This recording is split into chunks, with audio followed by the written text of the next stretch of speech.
Thank you so much for coming to Book Passage this evening on this balmy summer night that we have. Thank you for supporting your local independent bookstore. And if you can just check quickly that your cell phones are off. I know that we would all appreciate it if it doesn't ring while we're speaking. My name is Monica Golden, and I will be the host of this evening's event. Book Passage is pleased to welcome author Emma. Why did I? Because we were just talking about this. Hooper and her stunning new novel, Etta and Otto, and Russell and James. 83-year-old Etta has never seen the ocean. Early one morning, she begins walking the 3,000 kilometers to the sea. Otto wakes to a note she left him on the table. He understands. But with Etta gone, the past begins to haunt him. Meanwhile, their neighbor Russell has spent his whole life loving Etta from afar. Russell insists on fighting Etta wherever she's gone. Moving from the hot and dry present of a quiet Canadian farm to a dusty past of hunger, war, and passion, Etta and Otto and Russell and James is a beautiful literary debut about friendship and love, hope and honor, and the romance of last great adventures. Please give a warm welcome to Emma Hopper. Thank you. Hi. Excuse me. Is that not I on? don't think the microphone is on. Oh my goodness. Can you hear me if I just talk like Better this? with a microphone if possible. Okay, I can go check. I thought it was on. I think it's just Oh, turned yeah. down. No, Is now that it's better? Maybe my voice was too far away? better, yeah. Is that better? Yes, yes, yes. Yeah. Sorry, but yeah. I'll turn it up just a I touch. can just stay really close to it and talk a lot in general. Hi, everyone. Thanks for coming in from the sun. No one's even sunburned. That's impressive. Not yet. As she said, we're here today to mostly talk about Etta and Otto and Russell and James, my first book, my debut novel. But something you may or may not know is that as well as being an author, I'm a sort of, for my day job, I'm a musician. And so what I like to do for these events, if you don't mind, is I like to start by doing a song because I do a lot of musical performances, so it's easy and puts me at ease. And also because when I was writing this book, and when I write in general, I always start by, or if I'm at home anyways and I can, I'll put on headphones and listen to sort of a curated soundtrack, and whatever the particular soundtrack is for whichever project or book works to kind of get me into the right headspace for that book. It sort of sets the tone that I want to be in for writing. So I thought, well, I'll set the tone for these events by just doing a little song.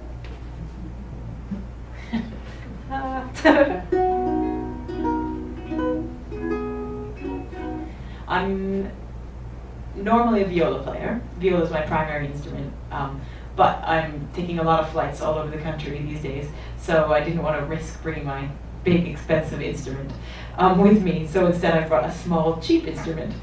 So just imagine this is a viola. So let's see. I think for this, because it's not as important you can hear my words, I might come around away from the microphone just because I can't do this. So this is a song about a dinosaur. Take my watch off.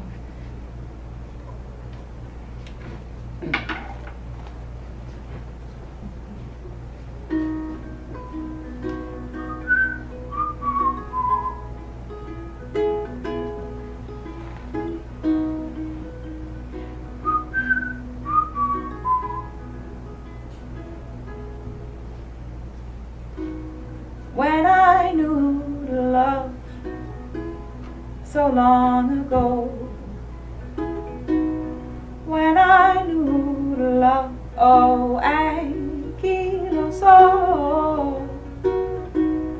I'd cover up my head with a kitchen bowl and be like you, oh, ankylosaur. And when I go to bed, just like before, dream you in my head, oh ankylosaur. I'm gonna wake one day and find you for sure, just you and me, oh ankylosaur. But everybody, they want to fight, so will this girl write down praise against bites, until everybody gets bored and goes. We're stronger alone, oh ankylosaur. When I knew to love so long ago, when I knew to love, oh ankylosaur, I'd cover up my head with a kitchen bowl. I'd be like you, oh ankylosaur. We're stronger alone, oh ankylosaur. We're stronger alone, oh ankylosaur. We're stronger alone, oh ankylosaur.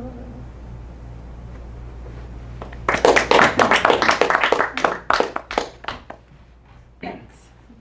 That's from my music project, Waitress for the Bees, which is mostly viola, but there's one song with the ukulele in it. So there you go. So that's how I get into the headspace for writing, with a bit of music. So now I'm ready. I can talk about the book a bit. Just before I start, out of curiosity, who has read the book? Okay. Just a few pages. Okay, a few pages. That's good to know.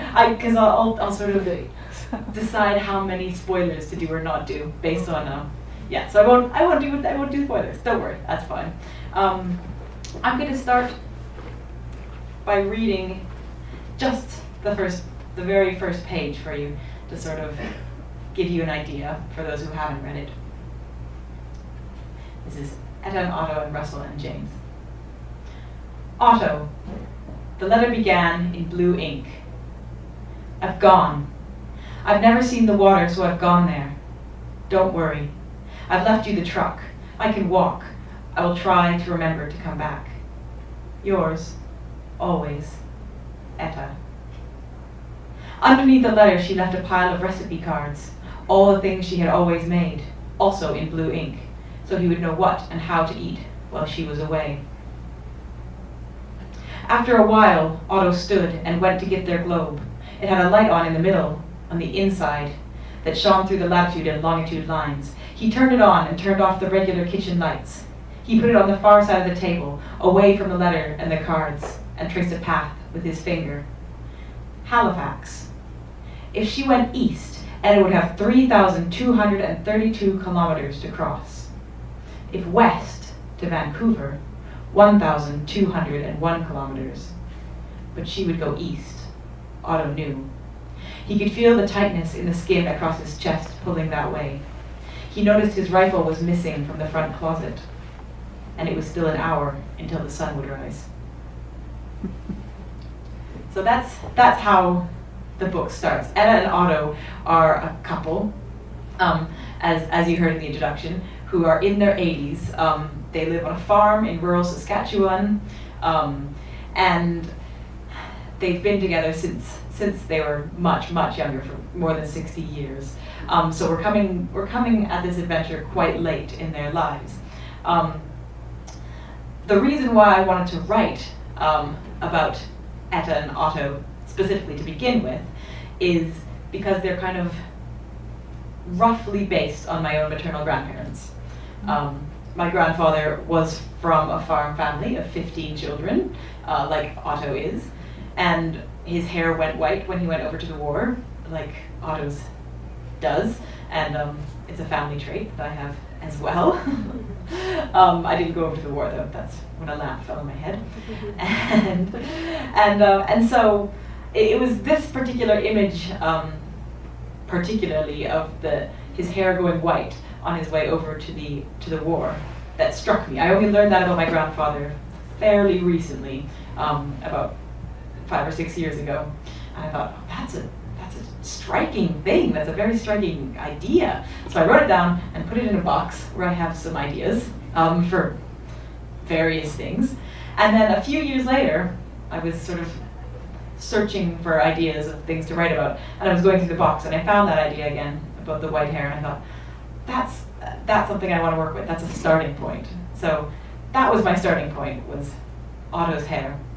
From there, we get Etta, who, like I say, is loosely based on my maternal grandmother, who did teach in a prairie schoolhouse, and that is where she met my grandfather. So those things are similar, and the recipes actually in the book are hers, or borrowed family recipes, and so I had these two characters. Originally, it was going to be Otto who did the journey, who walked from the farm back across to Halifax, where he'd been before in the war. And then I kind of had this feminist epiphany one day, where I was like, why did I just assume that it's Otto that does it? That's just the easy answer. That he does the thing and she stays home, and that's normal. That's kind of boring and expected. And so I, fairly early on in the project, swapped them and said, you know what, let's let Etta do the walk across the country, and Otto will stay home. And all of a sudden those traditional roles are reversed, and all of a sudden there's a much more interesting sort of tension. We have much more to work with that. So that's Etta and Otto. I won't go into too much detail because I won't give anything away. Russell is their neighbor. He's known Otto for many, many years. He's sort of adopted into Otto's family. When you have a family of 15 kids, you don't really notice if anyone's coming or going. So he just kind of gets swept in, and then as such never really has any adventures or any sort of drive of his own. He's kind of always swept along with other people, and so I don't want to give it away, but he's drawn into Etta's adventure through that. And James isn't human, and that's all I'll say about him for now. So those are sort of the 4 main characters in the title, but there's a 5th character who's very important in inspiring the novel and in kind of driving the idea of the novel, and that is the setting. It's set, like I say, mainly in rural Saskatchewan. Has anyone been to rural Saskatchewan? Maybe through. Okay, yeah, people drive through it. Yeah, not very many people stop. It's very flat. It's very open. There's nothing there. There's very, very few people there. There's like no trees there. It's just a big expanse of wheat, basically wheat, rapeseed, mustard seed, just fields and fields and fields, and open sky and prairie. So similar, I'm guessing, to Nebraska in setting, but no hills, nothing. And I grew up in Alberta, but Alberta's next door to Saskatchewan, and my mother's family's from there, so we spent a lot of time going back and forth between the two. And Saskatchewan always struck me. It would be crazy, because I'd be at home in Alberta, and they'd be like, go to school, go to music lessons, play with friends, do stuff. And then I go to Saskatchewan, and it would just be empty of anything and everything, just kind of a big open everything. And that always struck me as sort of amazing, because we don't have that very much, both sort of psychologically to have that space, but also just geographically. Most of us live in cities. There's stuff everywhere. Even if we don't live in cities, there's trees, there's cows, there's things. Just this idea of wide openness is so rare, and so I really wanted to kind of talk about that and see what happens with these characters in that setting, and then see what happens throughout kind of the span of these characters' lives, because it starts basically just after the Spanish flu epidemic, and then goes through the Depression, Second World War, and so on and so forth. And so there's all these sort of large-scale global events, big things happening in this very small, quiet place. And so I wanted to explore not just how the war affected, France and all these frontline places, but also how it affects these places that are very far away, but send all their men off. And there are ripples and repercussions that come all the way back to these very unexpected places. So Saskatchewan was the honorary 5th character. And so that's basically how the story is put together in terms of people and things they do. Structurally, it's a little bit abnormal structurally for a couple reasons. One is that if you've read it, you will have noticed, and don't worry, you won't be able to see, I'll hold it up from far away, so it won't spoil anything. But if you haven't read it, this is just an example. If you've read it, you've probably noticed there's lots of white space. Like, that's a chapter there. And that's not any words for the rest of it. So there's quite a few sections where there's lots of white space, and I've had people ask me about that. I had one person tell me they felt ripped off by that. But it's not. I didn't just do it to save ink. I did it. I did it on purpose. I did it to kind of play with the idea of rhythm and tempo in reading. As a musician, in music, rhythm and tempo is like one of the main, 2 things in music. You have melody and rhythm. In reading and in writing, I think that's just about as important as in music, but we aren't as aware of it. So when you're reading a book, you're reading it within a certain rhythm. And if you're reading Dickens, he has all these long descriptive passages, and so it's kind of like a meditative largo as you kind of pull through it. Whereas if you're reading, I don't know, Jonathan Safran Foer or Hemingway even, it's all these short little words and little sentences that you kind of power your way through. And I think that, that affects how you feel as you read, which in turn, affects how you feel about the story and the characters and the whole book. So I really like the idea of playing with that. And one of the ways that I play with that is through the use of white space, because you're reading along, you come to this giant end, this cliff. You fall off a cliff of words, and there's just this big gap, and you get, like in music, a rest, a pause before you keep going.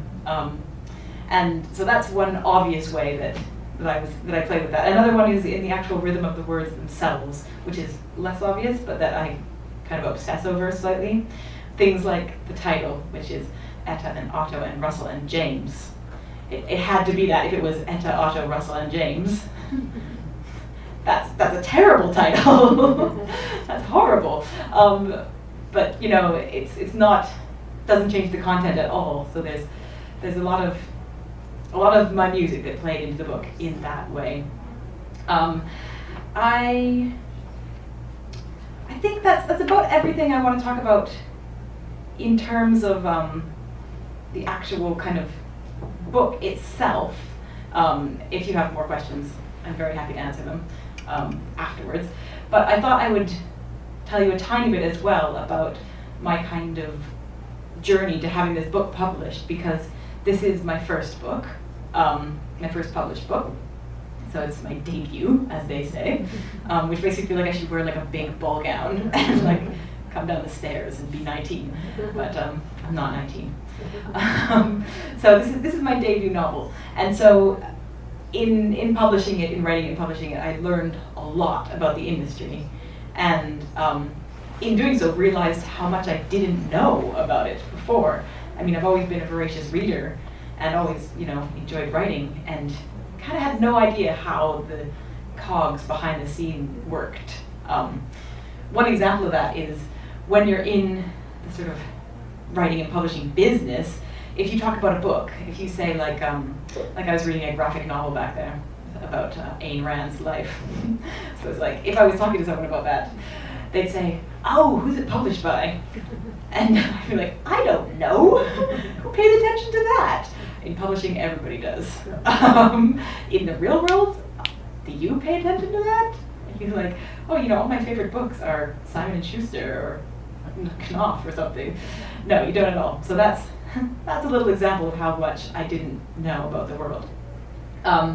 So I've always, done little bits of writing. My very first publication was in 1986 when I was 6, and it was a story called Dancer, Santa's Littlest Reindeer, and it got read on the CBC, which is a Canadian Broadcasting Corporation. It is not a good story. It is a rip-off of a Bible story, like almost word for word, with the word reindeer replacing the word lamb. Otherwise, it's pretty much the same. So that was my first publication. After that, there was a long gap. A long gap. This is my first published book, but it's not the first book I wrote. I wrote a book on a master's program, my very first novel I wrote 10 years ago, and it was terrible. It's not something that ever should have seen the light of day, but it still took a year and a half to write. And I think that's quite normal, because if you think, for example, if you think of music, the first time you ever learned to play a concerto, that is not the thing you're going to go play in front of, the Berlin Phil or something. That is how you learn to play a concerto. That's not what you publish as your music or yourself. So I wrote that entire novel, got to the end and was like, oh, that's how you write a novel. Well, okay, now I'm ready to write a good one. Put that away, hope that no one ever sees it.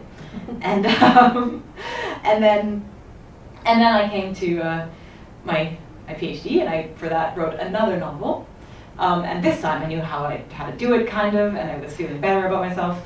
And I wrote what I think is a gorgeous, amazing book called, hilariously now, because it's before 50 Shades of Grey, okay?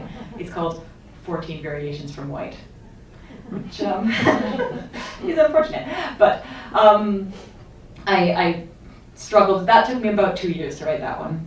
And then loved it, felt attached to it, used it to get myself an agent. She loved it, and we tried to sell it for 2 years. She sent it to publishers, sending it back and forth, and sometimes they'd reject it, sometimes they'd ask for changes, and I would spend weeks making the changes, and then they still wouldn't like it. And this just went on and on and on, and me just like waiting for an email, and I'd get an email and be like, oh, you've been rejected by Penguin. Like, oh, okay. 2 years. Meanwhile, I was working on this book, kind of in the shadows, and not really, not that I didn't care. I obviously cared and loved this book, but I was like, the other one's going to get published, and that's going to be the thing, and this is just something to do to bide my time. And so I emailed my agent one day. I think I was emailing her to ask her about this really tiny Canadian publisher and if she'd heard anything from them about my other book. And then I said, oh, by the way, I've written another book. Do you want to see it? And she said, yeah, I want to see it. So I sent it to her, and she wrote back almost immediately and said, I'm sending this out now. And then 12 hours later, we got a deal with Penguin Canada. So the first one took 2 years of struggle and turmoil and almost and not quite and almost and not quite. And then this one took 12 hours, which for me, I think they're, quite similar books. They're fairly equal in terms of quality. It's just that it's a weird business and to Pollock, and that I'm not in publishing, so probably this one's way more sellable. So that's the crazy, crazy world that publishing is. The other interesting thing to me was that I sold this in April. It was April 2013 I got the deal, the publishing deal, and it didn't come out until January 2015. It takes a long time for your book to come out. So the basic moral of the story is that if you like writing and want to be a writer, great, you should pursue that, but with loads of patience. Loads. But I think with patience comes hope. There's a message of hope there, because you can struggle and struggle and struggle and just get rejected, and eventually something's gonna give, and that's might take 4 years in total, as mine did, or it might take 20 years, as it did for my friend who just got a 6-book deal after trying to write for 20-some years. So it's crazy, and I'm very excited to be here because it's been a long journey, like Etta's journey. That's my transition back to Etta there. So I'm just going to do one more reading for you. Oh, if I can find it. Oh no, I moved my thing. I'm going to do one more reading, and then it's nice. I mean, we're just a small little group, so it can be like very conversational. If you have any questions, you can either, I'll take questions, or you can come up and ask me at the end, and I can sign your books, or, you know, we can talk about the weather, what have you. Give me 1 minute. I have this very complex system of like, see, like this is one of my markers, and I moved it at the last one.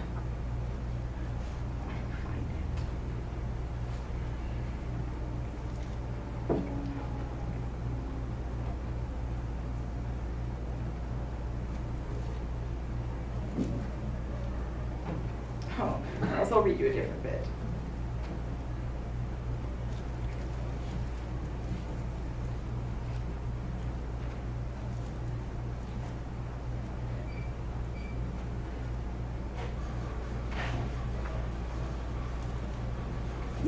Okay, so the first passage was about Etta and Otto, and so I think it's only fair to give you a little passage with Russell in it this time. Russell drove and drove until his eyes wouldn't let him anymore, and he had to pull over and sleep. When he woke up, he assessed the situation. He was a fair way across Manitoba. He would need to get gas again soon, and food for himself, too. Half an hour later, starting into the outskirts of somewhere, there was a gas station with a diner. Russell pulled in. The waitress was tiny, 10 years old, 11 maybe. She held his plate of eggs and toast straight out in front of her as she walked to him. "No tomatoes today," she said. "Sorry. This normally comes with cooked tomatoes, but we got none today. Sorry." "Oh," said Russell. "That's okay."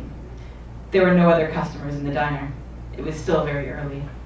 "Thank you." "No problem," said the girl. "You want something instead? Instead of the tomato? I think we have bananas in the kitchen and carrots and cookies." "A carrot?" said Russell. "For breakfast?" said the girl. "Yes, well, with eggs and toast, no? Should I have the banana?" "I'd have the cookie," said the girl. So Russell had the cookie. The child went into the kitchen and brought it to him, arms straight out. It was oatmeal raisin. "Thank you," said Russell. "Oh, no problem," said the girl. She rested one hand on the table and made no leave to move. Russell cut a bit of egg, put it on a bit of toast, and lifted it to his mouth. The girl watched him, a little bored. "Good?" she said. "Yes, thanks," said Russell. "Thank you. It's not hard," she said, "to cook an egg. I've been doing it forever." "Oh, yeah?" said Russell. But still, he cut another piece of egg, accidentally pierced the yolk. It spread across his plate. "Say," he said, "shouldn't you be in school today?" "Nah," said the girl. "I don't go to school. Home learning. Teach myself. Post it in, you know, so I have time to run this place." "And your parents?" "In Toronto. We've been running this place on our own for 4 years now. Speaking of which, I guess I'll go check on the pies. You won't be lonely?" "Oh no, I'll be fine. But can I ask one more thing?" "Yeah, of course." "Have you seen an older woman, on her own, dusty, probably walking through here or past here? Wait, I've got a photo." Russell took his wallet from his back pocket and pulled a haggard black and white picture from between 2 $5 bills. "That's her," he said. "A little while ago, though. Just the lady, not the man." In the photo, Etta was wearing a sort of ivory dress suit, narrow skirt, blouse, tapered jacket. She was smiling. It was her wedding photo. Russell had taken the photo himself. "So, about 60 years older than this, but her," said Russell. "That's not you," said the girl, pointing at the man in the photo, at Otto. "No," said Russell, "that's Otto." "How sad," said the girl. No, I haven't seen her, but I don't get out of here much. Hold on, I'll get the dish boy and ask him.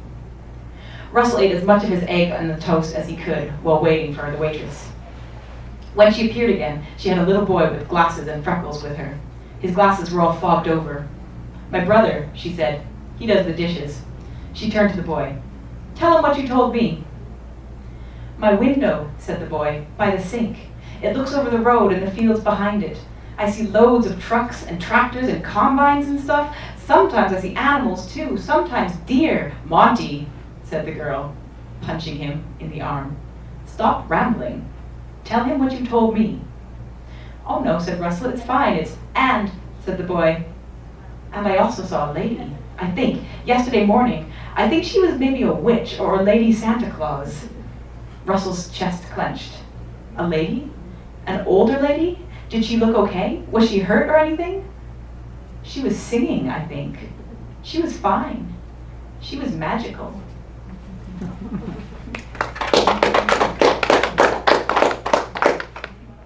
Thank you very much.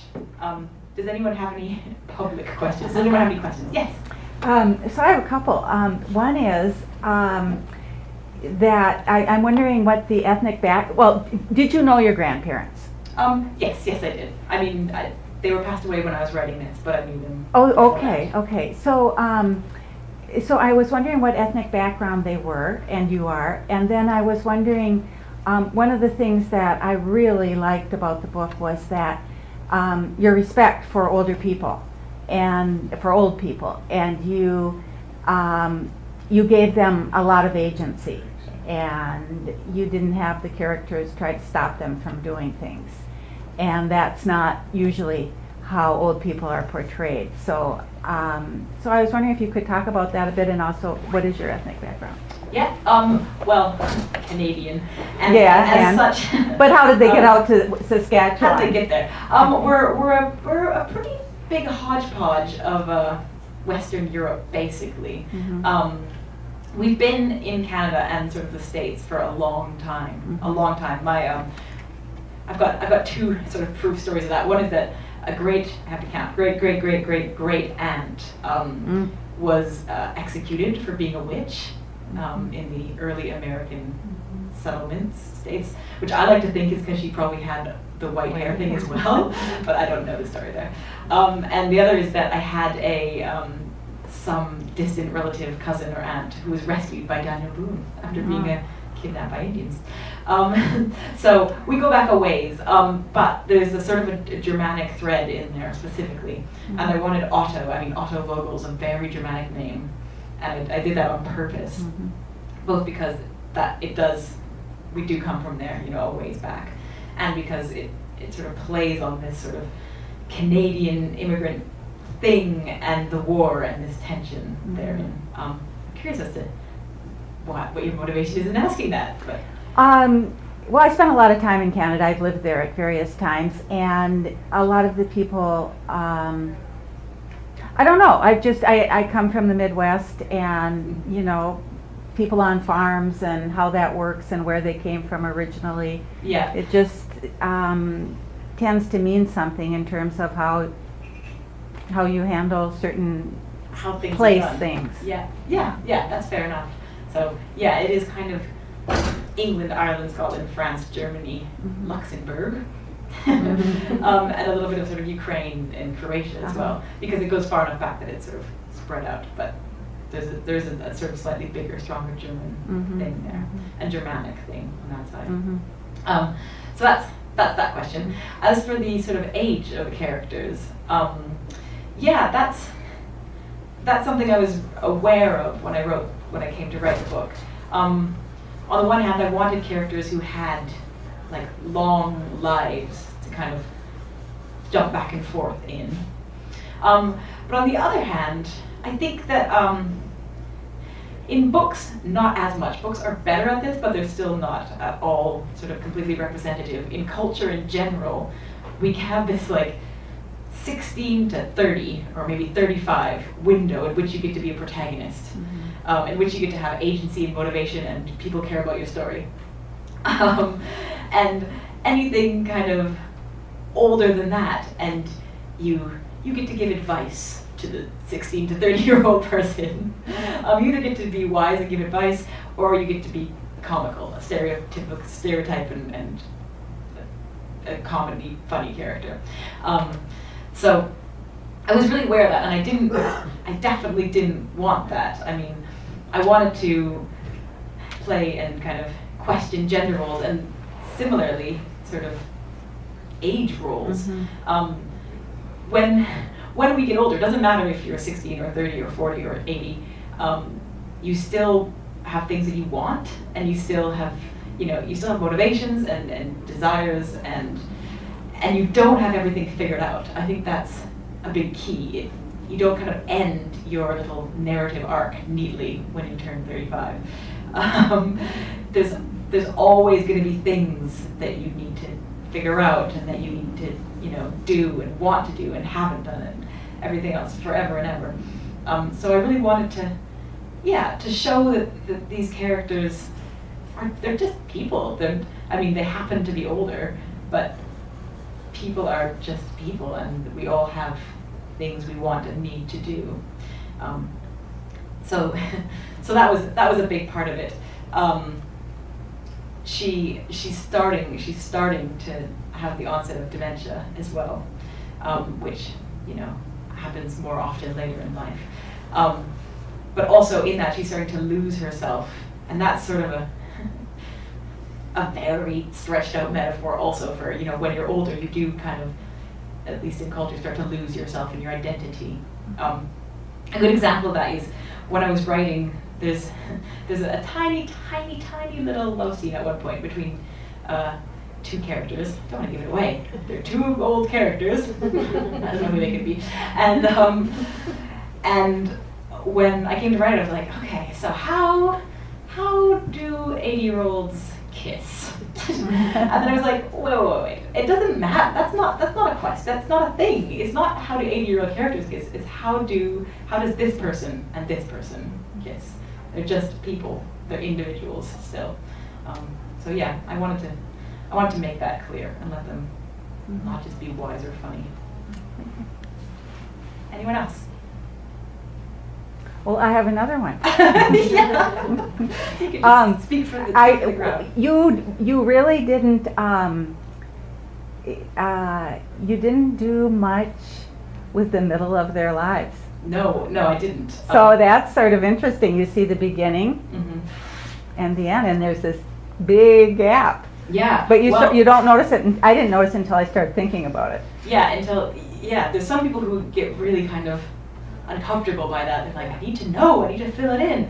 And then some people don't even notice. There's a scene, and it's near the end, but doesn't give anything away, where it's Otto's train was due in 7 minutes.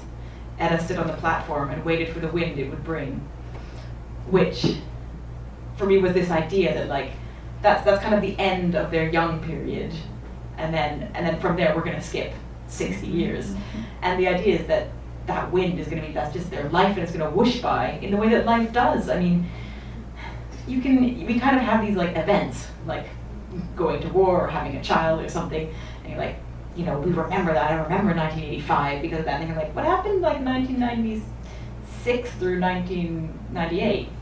I don't know. I just lived my life, and that doesn't mean it's not, precious and wonderful, full of joy and sorrow. But it just kind of goes by, and I wanted there to be kind of this emptiness in the middle. It's not empty, but this sort of uncolored in bit in the middle to show that they've just been living their lives. And they're not, crazy superheroes, so they weren't like fighting crime and doing really exciting things and that. They were just having a marriage and sometimes having problems with it and sometimes being fine and, having their lives. So yeah, that was a very deliberate hole I put there. So what kind of reception do you get with the book now? Is that I get a generally good one, which is good. People have taken well to it, which is good. Especially I'm getting lots of emails from like friends of my parents, which are like the scariest ones, just like out of the blue. I got one the other day from Phyllis Schumacher, who's like what is Schumacher? What's that? I was like, oh yeah, like my mom worked with her when I was like 5. I'm just like, I loved your book. I was like, oh, that's great. Thanks. Generally good. If there's one question that comes up a lot, and I'm interested, no one's asked it. Maybe you're just all much too clever and you already know the answer, but or maybe you haven't read it yet. So that's another one. Is about sort of the ambiguity. There are some things in the book that are ambiguous as to sort of what actually happens, as to what actually happens and what's real and what's not real. And people kind of have come to me often seeking an answer. So saying, you know, this thing, what happened? Just tell me what happened. And then I have to tell them that the author is dead, and they need to trust wherever they got when they were reading, when they got to that point.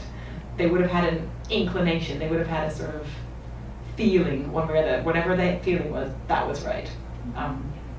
There's a passage in here somewhere which I can never find. I should find though, where Etta's talking to James, and she says basically, you know, I don't even know if you're real. I might have imagined you. I might have just made you up. And he says, it doesn't matter if you made me up. That's completely beside the point. What matters is that you're experiencing me. So for all intents and purposes, I'm real to you. So that's real. And that's kind of how I feel about interpreting the book in general. Like, it doesn't matter what I think.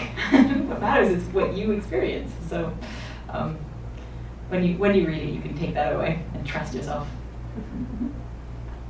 Great. I have a quick question for you. Oh, yeah. So you said that you got the book deal within like 12 hours. Yeah. Did you end up having to do any major rewrites, or did they pretty much say I know they never say we love it as is, but I mean that's a really Spelling is impeccable. I mean that's a really quick turnaround, and so I'm just curious, when they said, okay, we want to sign you, did they say, but we want to do X, Y, and Z, or? They didn't say, but we want to do X, Y, and Z, Yeah. like, or else we won't publish it, Right. which was nice. That would have been stressful. But they, yeah, they did, and they had little changes for me to make.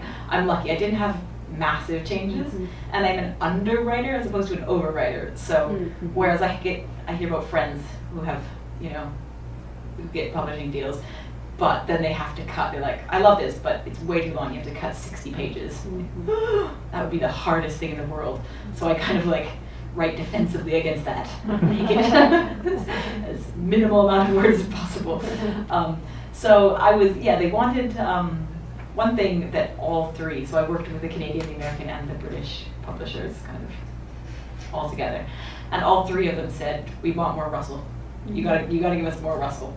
So I wrote more Russell, and they're really good at their jobs. Like at the time, I'm just like, oh, okay, it's what they want. And then I do it, and I look back, I'm like, that's really effective. That's exactly what it needed. Wow, they're clever. So I totally trust what they say.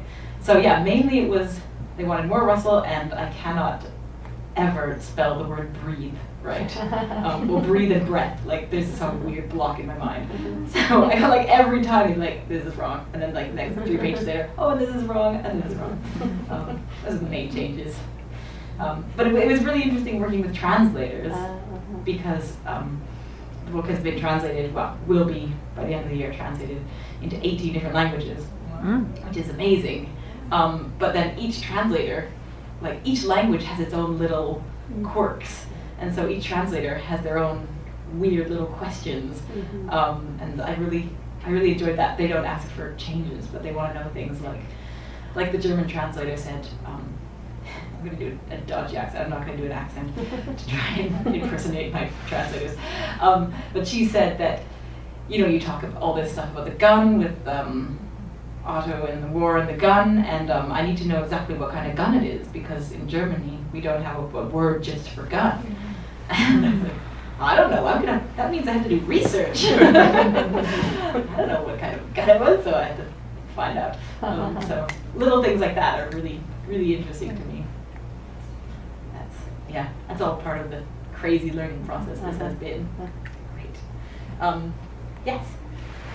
Do Canadians look for different things or want different things in literature than others, say Americans or British? That's a good question. There's sort of there are some Canadian literature stereotypes, and actually I think you might be as good of a person to answer this as I am. But there's sort of the stereotype, but I'm not sure to what degree this is just Canadian and what degree we just like to think it's just Canadian, about land books. So we do like to write about the land, like a lot with the setting, you know, as a character, whether that is Newfoundland or Saskatchewan or British Columbia or whatever. It's always an integral part. So there's lots of, you know, being affected by where you are in Canadian literature. There's that. Is there anything else? Short stories. This is not a short story, but short stories are much more popular in Canada. They sell much better than they do here. I don't know why. Maybe because we have Alice Munro.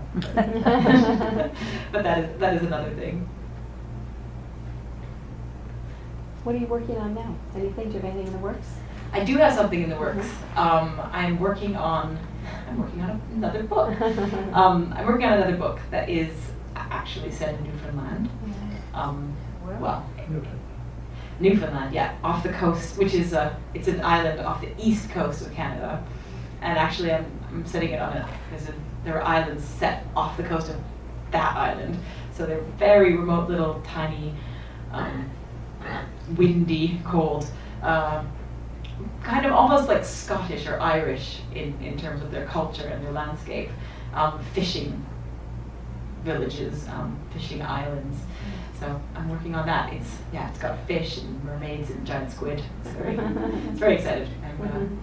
I'm kind of in love with it. I'm excited to like go home and spend time with it. Yeah.